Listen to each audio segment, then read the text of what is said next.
एक सवाल पर हम चलते हैं, ध्यान देते हैं। हमारा जो मान दिया है यहाँ पर,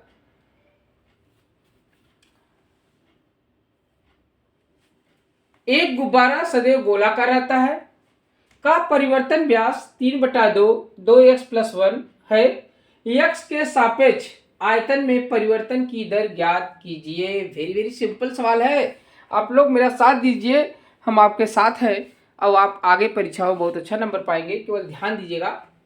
शुरुआत क्या करते हैं, आयतन में पूछा है, गोलाकार रहता है, व्यास दिया है, तो त्रिज्या से ही शुरुआत करना पड़ता है।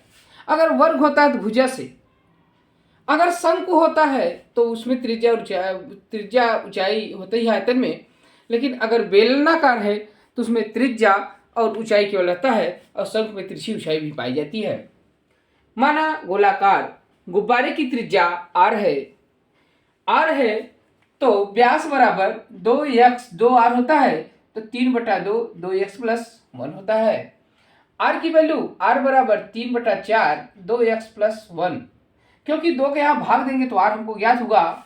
तो गोले का आयतन का सूत्र होता है v बराबर 4/3 पाई r3। अब r के स्थान पर हम जो r यहाँ दिया है इसकी वैल्यू हम रखेंगे 3/4 2x+1। अब यहाँ जब रखते हैं तो इसका विस्तार करेंगे, 3 त्रिक 9 त्रिक 27 आएगा, 4 चौक 16 चौका 64 आएगा, तो 4 के इसमें भाग देंगे हम लोग तो हमारा 16 आएगा और 3 9 27 9/16 पाई 2x+1 का होल क्यूब होगा। अब कह रहा है x के सापेक्ष परिवर्तन की दर ज्ञात करना है। x के सापेक्ष अर्थात x के सापेक्ष हमको अवकलन ही करना है, क्योंकि परिवर्तन मतलब कम करना भैया। छोटा मान छोटी मुंह बड़ी बात जैसे होती है, सो परिवर्तन की दर मतलब कम करना। x के सापेक्ष आयतन में परिवर्तन dv/dx 27/16 पाई। अब इसका हम अवकलन करेंगे, 3 को यहाँ लाएंगे, 3 9 27, 3 में से घटाएंगे, जो हमारा फार्मूला होता है आप लोग जानते हैं पहले से, ddx x power n x power n-1 formula होता है भैया, जो अवकलन हम पढ़ चुके हैं। तो यह 27/16 पाई 2x+1 का होल स्क्वायर, 2x का करेंगे तो हमारा 2 यहाँ बचता है, तो 2 का हम इसमें सिंप्लीफाई करेंगे तो हमारा होता है 27/8 पाई 2x+1 का होल स्क्वायर, जो हमारा x के सापेक्ष परिवर्तन की दर ज्ञात होता है। अगले क्वेश्चन पे हम बढ़ते हैं, चलते हैं अगले प्रश्न की तरफ। किसी उत्पाद की x इकाइयों के विक्रय से प्राप्त कुल आय rx रुपया जो है rx रुपए में rx बराबर 13x² + 26x + 15 से प्रदत्त है, दिखाया गया है, दर्शाया गया है। सीमांत आय ज्ञात कीजिए, जबकि x बराबर हमारा कितना है 7 है। जो दिया हमारा क्या दिया है rx बराबर, जो हम कहते हैं आय हमारी है, क्या है आय बराबर 13x² + 26x + 15। तो हमारा सीमांत आय जब निकालना है, सीमांत आय बराबर होगा drx/dx बराबर हमारा ddx। rx की वैल्यू कितनी दी हुई है 13x² + 16x + 15। तो हम इसका अवकलन ज्ञात करते हैं। क्या ज्ञात करते हैं, अवकलन। तो हमारा अवकलन करते हैं 13 दूनी 26 और 26 में से 1 2 घात में से घटा दीजिएगा भैया, यहाँ आएगा आपका 1 प्लस, अब x का करेंगे इसका 16 आ जाएगा, 15 अचर राशि है इसका 0 आ जाएगा, तो हमारा 26x + 16 हुआ। जो x की वैल्यू हमारा सीमांत आए x बराबर 7 रखने पर सीमांत आय हमारा हो गया 26 × 7 + 16, क्योंकि x की वैल्यू भैया 16 दिया हुआ है तो हम इसको पूरा सॉल्व करेंगे। 7 किसमें गुणा करेंगे तो हमारा आ जाएगा 7 × 6 = 42, 7 दूनी 14, 14 4 18 + 16 भैया।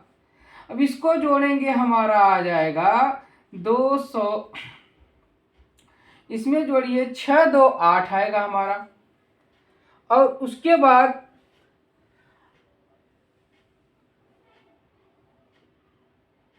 उसके बाद 16 हमारा दिया हुआ है।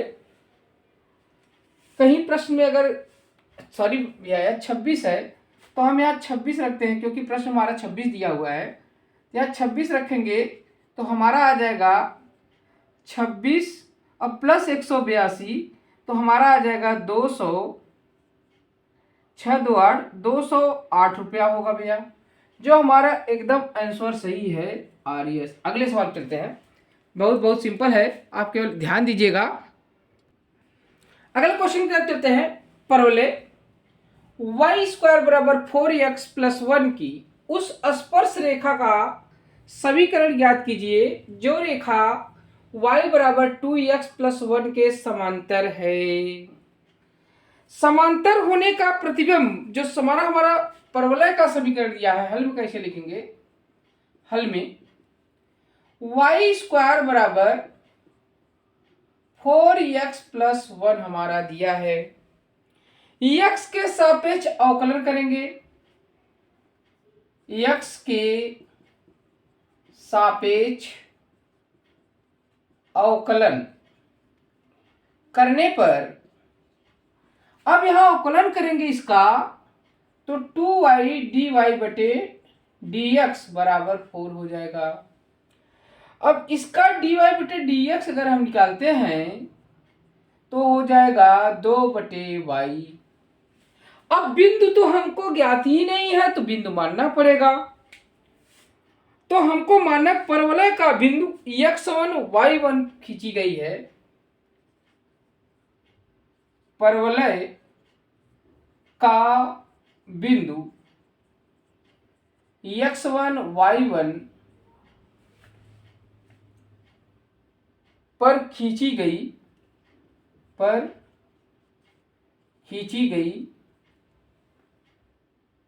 स्पर्श रेखा का समीकरण, स्पर्श रेखा का समीकरण हमारा हो गया y = 2x + 7 भैया। बिंदु तो हमने x1 y1 मान लिया। अगर कहा गया समांतर है स्पर्श रेखा का समीकरण y = 2x + 7 के समांतर है।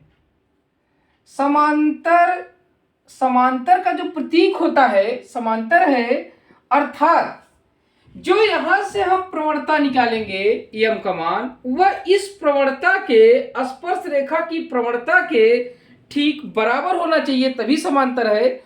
और अगर लंबवत कहता है तो m1 × m2, पहले से m1 दूसरे से m2, दोनों का गुणा करने पर हमारा -1 आना चाहिए।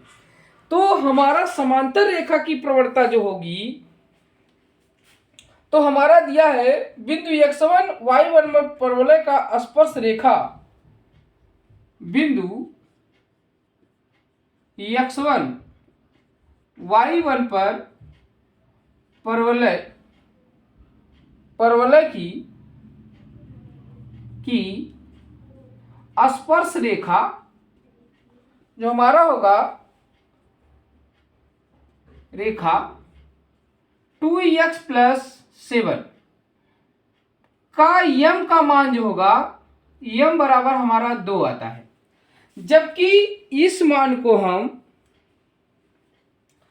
अर्थात dy/dx बिंदु क्या दिया है x1 y1, इसका x1 y1 ये मान रखा जाएगा तो 2/y1 = 2 को हो जाएगा। तो y1 की वैल्यू हमारी 2 आ जाएगी।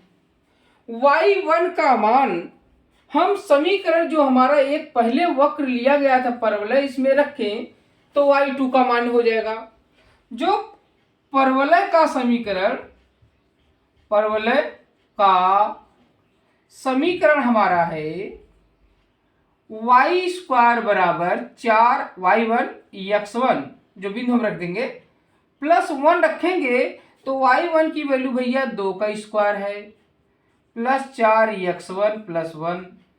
अब 2 दूनी 4 हो गया हमारा, 4 में से हम 1 ले आकर घटा देते हैं, बराबर आता है हमारा 4x1 और x1 की वैल्यू भैया हमारे आ गया 3/4। जो 3/4 हमारा है तो 3/4 हम रखेंगे उस परवलय के समीकरण में। परवलय में समीकरण जो हम रखते हैं तो हमारा मान आ जाता है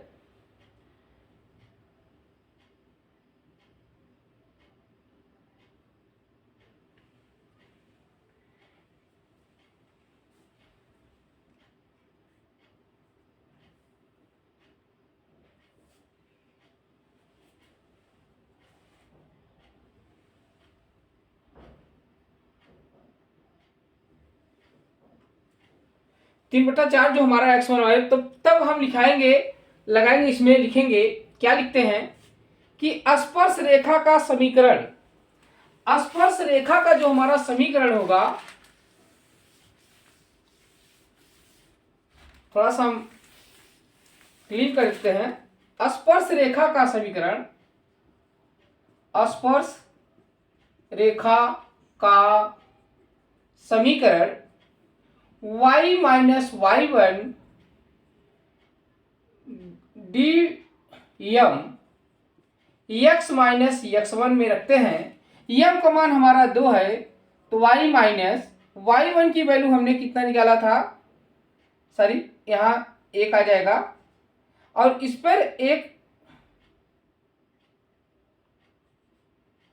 इक्का एक में 0 निकालेंगे तो हमारा इसकी वैल्यू आ जाएगी 0 की।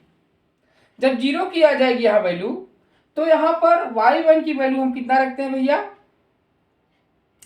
हमारा कितना आया है, 1 आया है, 1 रख देते हैं। इसकी वैल्यू 2 आया है, इसकी वैल्यू x माइनस 0 आया है। यहाँ हो जाएगा y माइनस 1 बराबर 2x, तो y बराबर हो जाएगा 2x प्लस 1। ये हमारा आंसर हुआ। अगर यह लंबवत कहता तो आप लंबवत में दोनों प्रवणताओं को निकालकर तो हाँ रखते m1 गुणे m2 बराबर -1 रखते, तब ये लंबवत पर निकालते। ये समांतर दिया था इसलिए ऐसा फार्मूला यूज किया गया।